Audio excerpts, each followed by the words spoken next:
Hey, Forge fans, Anthony Urciuoli with you. Match in review, Forge FC, Atletico Ottawa, 0-0 the final from our nation's capital. And it would not be an Atletico Forge match without a little bit of controversy. Forge lost 1-0 to Ottawa. The last time these two clubs met in Hamilton, and Ottawa scored their goal on a free kick where they had one of their players as part of the wall. Can't do that. Official didn't call it. Atletico scores on the play, and there's your controversy. In this one, though, a very clear goal was scored by Kyle Bekker in the second half, just outside the box from about 30 yards out. It was an unbelievable shot, hit the bar, and dropped below the goal line. No one saw it. No one called it. It was no goal at the end of the day. Kyle Bekker, though, he put his hands on his head as soon as he started to cheer, and then he put his hands on his head. So he clearly saw what the broadcast saw, and that was the ball crossing the goal line. But it is what it is. No goal line technology available in the Canadian Premier League right now. And on that note, I mean, we have to, before we proceed with the remainder of the match in review, let's check in with both Bobby Smyrniotis, Forge head coach and technical director, and let's check in with Kyle Bekker, the man himself, Captain Forge. First, though, here's Kyle. Wasn't it? I saw a picture just now. I wish I didn't, but I did. Yeah, obviously, something like that happens. It's hard to be harsh, but we've had a fourth official call a penalty against us in years before. And somehow you can see that from the sideline, but you couldn't see this. So that's all I'll say. Yeah, and it should be mentioned, Kyle, I think he said it there too, but he saw the replay of his goal that wasn't called a goal shortly before going into that post-match press conference. So it was fresh in his mind. You can hear it in his voice. And for those of you watching, you can see it in his face. Frustrating for him on many levels. Here is Coach Bobby's thoughts on that goal that wasn't. Yeah, you have two options. You smile a little bit and you move on, or you complain a lot and you probably get a fine. Because nobody else gets a fine. Just us, the coaches, get it, right? So you take it as it is, right? We'll probably be told that it was over the line by somebody, but that doesn't change anything. And we've seen that on many occasions. You're disappointed in the moment, but one thing I know with the football gods, they turn your way if you're doing things properly. If you're playing at the way you want to play, you're doing the things you want to do. One thing I've learned over time is things usually go your way in the end. So we can be disappointed today. We just got to make sure that doesn't happen later on when maybe it might be a little bit more important. But there's nothing we can do. It's for the officials who review these things to take a look at it and see how that can be avoided, whether it's with Forge or any other team later on in the year, because not only is the goal important for us, but goals are important for the league. It creates entertainment. In the end of the day, you play football, you play every sport to put points on the board. That's what people want to watch, whether they're watching live or in the stands. So we just got to make sure when those moments come that they register on the scoreboard. All right, so end of the day, goal didn't count. The match ends 0-0. And with these being the top two clubs on the table, quick standings update. Cavalry FC won. Their weather caused a delay in their match, but they scored a victory over York United at home shortly before the Forge match concluded. So Cavalry now jumps ahead of Forge. Here's how it looks. Atletico Ottawa in first place with 39 points. Cavalry second place with 37. Forge FC in third with 36. So they're 3 points out of top spot, but they have played 2 less matches than both Atletico and Cavalry. Pacific and Forge even on total matches played now. Forge, though, with 1 point, the 1 point advantage over Pacific was 35. So those are your top 4. Valor on the outside looking in with 27 points. They're 8 points out of a playoff spot. And Forge has 2 back-to-back matches with Valor this upcoming week, Wednesday, and then again on Sunday. So Valor, they are in must-win mode. I mean, if they don't get, you would think at least 4 points out of that to get those 2 matches with Forge, at least. Valor's going to have a pretty difficult time making up ground because they'll only have 6 matches remaining after that. But anyways, let's not get too far ahead of ourselves here. Let's go back now to this match at hand. Forge FC, Atletico Ottawa. No Tristan Borges in the lineup because of yellow card accumulation. So Kwesi Poku was in, a player that has been in more of a fullback role for Forge FC, playing the wing, and you saw it early. The overlaps, Poku, Becker, Morgan creating those triangles that Forge like to play in so that every player essentially has 2 options at all times. It looked like it was working in the first part of the first half. The 3 were moving the ball well. The runs were good. The deliveries weren't quite there, and I felt like that was a theme in this one. It wasn't even about the final touch not being there for Forge. It wasn't a final touch.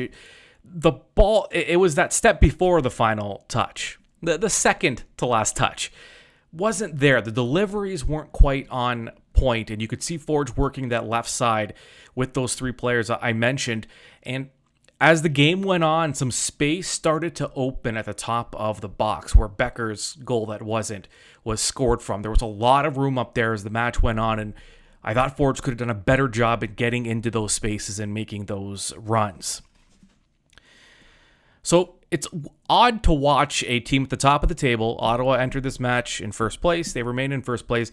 It's weird seeing a first place team at this point in the season just completely parking the bus right from the opening kickoff. And that's the way Ottawa plays. To their credit, though, it's one thing to play that defense, that low block, and to defend. But it's not as easy as it looks. Ottawa executes it better than anybody in this league at this point. And it was effective. There weren't a ton of quality chances. When you look at the final stats, and we'll call these unofficial because they're not from the league specifically, but here are the unofficial stats here at the end of the match. Ball possession, 58% in favor of Forge. So they did have the ball a lot, as you'd expect against a team that's playing in that low block. Shot attempts, 10-7 in favor of Ottawa. Shots on target, 2-1 in favor of Ottawa. Forge have not scored a goal in their last 3 matches now, after being on an absolute goal-scoring tear, scoring nearly 3 goals a match at one chunk of the season. And it's been a bit of a struggle as of late. Continuing with our stats, attacks, unofficially, 119-74 in favor of Forge. Dangerous attacks, 75-54. So Forge, it's because Forge was in that, they spent a lot of time in that attacking third. They couldn't really break through it, and full marks to Ottawa.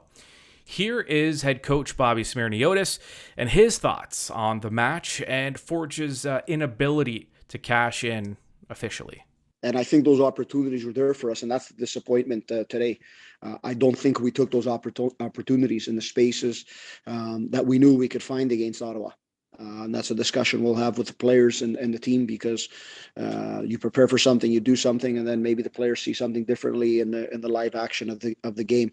So of course we want to come in here and we want to get 3 points. That's important for us, but we also know that there was no way we can leave 3 points coming away from here. So it's kind of an interesting game that way, and that's where we are at this point of the season, I think, for all of the teams. Where we are, and like I said, I think Ottawa was good on both sides of the ball today, and that made it for a very good match. And I mentioned Borges being out. Bobby was asked about the fact that, we knew the whole week that Borges was not going to be in the lineup for this one. And how did that impact Bobby's game planning to know that you're not going to have a dynamic player like Borges in the lineup for a really important match? Maybe we moved players in different zones of the field. So the shape didn't necessarily change, but maybe the players that were going into certain areas.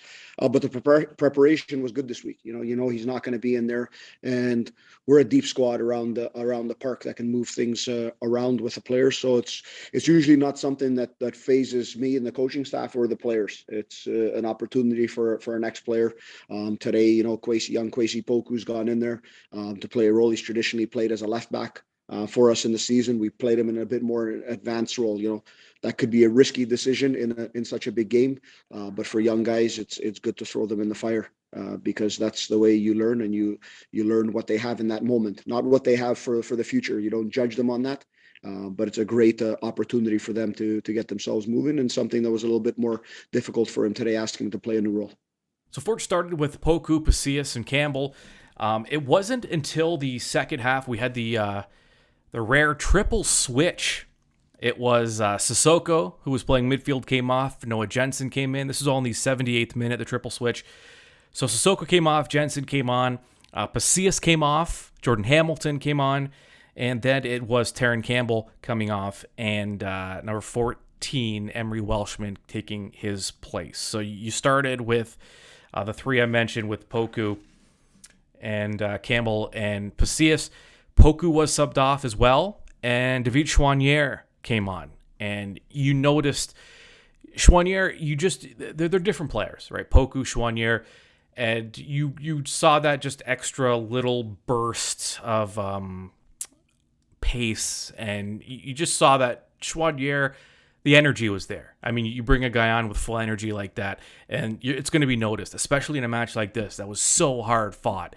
There wasn't, when space was battled for, they were intense one-on-one battles, a lot of sliding, a lot of tackling, and the officials, besides missing that obvious goal, the officials, they had a really good match in terms of just letting them play. This was a playoff type match, and it was obvious. Now, I did feel like Forge started forcing things.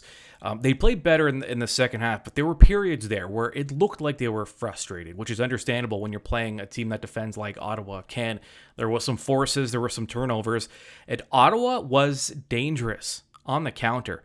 Tristan Henry, I don't know how many times we have to say this. Tristan Henry, he may not face a ton of shots a game. That's what happens when your team possesses the ball between 55 and 65% of the match, week in, week out. But Tristan Henry came up huge in this one. Ottawa knows how to... It's when you can defend the way they defend, but you also have players with quality. It's just that counter is so dangerous. And Forge had to make sure they didn't drop 3 points in this one. Henry was good, and the defending was strong. It was very strong. Alessandro Hojab-Rapport had a phenomenal game defensively, playing that holding midfield position. He was all over the ball, and Ottawa just did not have a ton of time on the ball. They got their chances, but they didn't have a lot of time to take that extra touch. And a lot of that comes down to those central defenders with Urciuoli Janssen and Dominic Samuel in this one, and then Hojab-Rapport played that holding midfield position perfectly, and also allowed Becker and Sissoko to play on more on that attacking side of the ball. So full marks to Hojab-Rapport and the defensive unit as a whole. But Ali stood out especially with, he throwing his body around and just was blocking shots, and he sold out several times inside the box to make sure a ball didn't get through. So they defended extremely hard, and both teams did. So full credit where it's due for both clubs. And they're defending, and they're defending in this one. One of the keys to the match was capital C, as in our nation's capital, and C as in the captain, the captains, the leaders. We know only one guy wears the armband, but there are a lot of leaders on this club. Becker, we knew that they had to be a factor in this one. When you're in a playoff type matchup, you want to be able to rely on your veterans, on the guys that have been there, to at least lead the way. And they did that. Becker did that by scoring. Tristan Henry, another one of those leaders, Dominic Samuel, Urciuoli Janssen. There's so much veteran leadership on this club that it's hard to miss. But in this one, the leaders were the leaders, just in the effort they put forth. And Forge not happy with their level of aggression and tempo in that last match. It was better, but Bobby said something that was interesting. He thought that Forge was really only at 50% in this one of their capabilities. So a lot left to be desired, and that's okay. This is a team that, the standard is excellence, and if you fall below that, there's going to be some criticism levied. That's the cost of being a good club with a impressive track record. The expectations are always going to be high. Now, Forge do have those games in hand on both Calgary and Ottawa, so they're still in control of their own destiny, but Becker talked about those matches in hand and how, at the end of the day, they only mean something if you're able to get points out of them. Yeah, I mean, I think in this league, across the whole, if you don't respect the opponent, someone can upset you on any given day. That's a testament to the talent throughout the league. But yeah, in the top four, it's competitive. No one really wants to separate from anyone else. And you mentioned, yeah, we have those 2 games in hand, but those 2 games in hand are only great if we do something with it. And we need to start capitalizing on these chances. We need to start getting 3 points. We need to put them in the bag, especially after these last 3 games. We know that we have a massive trip coming up to Winnipeg, and we have to do the business. Now, if you're watching this match on TV, it was very clear. Anyone that's been to a Forge match would recognize the chants that were coming through on the television, on the One Soccer broadcast. A lot of Forge fans in attendance that made the trip, that made the long trip to Ottawa, the 6.5 hour, whatever it is, to Ottawa. And both Bobby and Kyle Bekker talked about just being able to, you're on the road, hostile territory, to be able to look up and see your own supporter section in Ottawa. It's a great feeling. And both Bobby and Kyle echoed that. First we'll hear Bobby, and then we'll listen to Kyle. Yeah, I think it's twofold. One, it's excellent for us. It's excellent for our team to have that support, to be able to look in the stands and see that there's somebody behind you, hear the noise. And then beyond that, I think it's fantastic for the league. I think for the growth of the league and the organic growth of supporter culture in a proper way, I think this is what we need to see. When we're playing at Horton's Field, it's great if there's some Ottawa fans down there. We've felt it when we play at York with our fans, always making a big presence, and hopefully in the future we see them traveling a little bit more to further distances. I think it's just for the game. It creates a better atmosphere all around. And it only grows the game and the league. So for us, okay, it helps us because our guys look in that corner and they know, and they've obviously paid attention to it at the beginning of the game. But I think it's massive for the growth of the league. It's always special anytime you play on the road and there's a contingent of your own fans there, and they're making noise, and they were making noise for all 90 minutes. We played here not too long ago, and we know they have a fantastic stadium in Ottawa here. They have a fantastic atmosphere, and our guys came down and they showed up in full voice, and it made for a great night of football. I think it's a beautiful thing. I think we're going to see more of it as more teams come in this league. We have a huge passion for this game in this country, and we're seeing it time and time again. So as this thing gets bigger, we're going to see more of this, and it's fantastic. And now Forge FC looking at 2 matches on the road against Valor in Winnipeg. That's Wednesday, and then on Sunday. Wednesday's match is at 8 o'clock Eastern time. Sunday's match is at 2, and then Forge returns home finally after this road trip. And they return home to a pretty great promotion if you are a Forge fan. You're going to want to get down to this one. September 10th. It's a Saturday, 5 o'clock start time at Tim Hortons Field. Forge FC and Cavalry FC. You know that those two, you know there's going to be a lot on the line when those two clubs meet, not just because of their rivalry, but in the table as well. So a potential 6-point swing in the tight CPL standings at the moment. $29.99 special promotion, the September special, courtesy of Forge and Bench Beer. For $30, you get a ticket and you get a Bench Beer sampling. And it's a gold level ticket. So gold level ticket, Bench Beer sampling for this match only, September 10th. You can get your tickets now and get in on that promotion. Your final, once again, from our nation's capital, a scoreless draw between Forge and Atletico Ottawa. However, wherever you get your Forge content, whether it is subscribing to our podcasts on YouTube at forgefc.ca or on our social media pages, you're going to want to stay tuned or subscribe. We have a special interview coming up with Mark Noonan, the new CPL commissioner. It was announced last week. We're going to have a one-on-one with Mark, and you have the opportunity to ask questions. Send your emails for the commish before Monday. We'll make Monday the cutoff. Before Monday, send those emails in. Matchday at forgefc.ca. That's matchday, all one word, at forgefc.ca. Get your questions in, and that's an email address you can use anytime. Send questions, comments for players, coaches, CPL commissioner, for myself, for the club, whatever you want to do with that email address within reason. Make sure to take full advantage of that. All right, 0-0. Forge not able to overtake Ottawa on the table, but they do keep pace and drop to third place as Cavalry leapfrogs Forge with 1 point, and Forge having matches in hand. All right, that's it for me. I'm Anthony Urciuoli. We'll talk to you soon. We are the Forge, the mighty, mighty Forge. You just don't think you understand. This has been Match in Review with Anthony Urciuoli on the Forge Audio Network. For the latest on all things Forge FC, subscribe on Spotify or wherever you get your podcasts.